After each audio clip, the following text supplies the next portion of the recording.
Hi, I'm Dr. Greg Hollstrom here at the Florida Center for Neck and Back Pain here in Largo, Florida. Today we are testing the heart, and we're going to be listening to the heart sounds.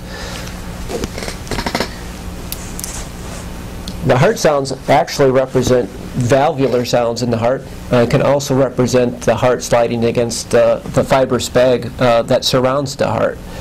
There's different points that we listen to around the chest to show points of maximal intensity that represent certain heart valves.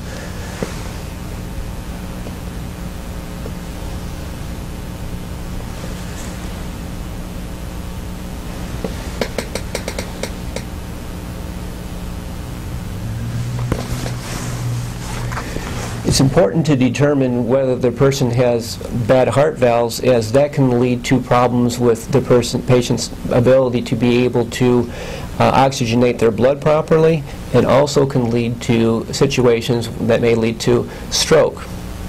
I'm Dr. Greg Hollstrom here at the Florida Center for Back and Neck Pain here in Largo.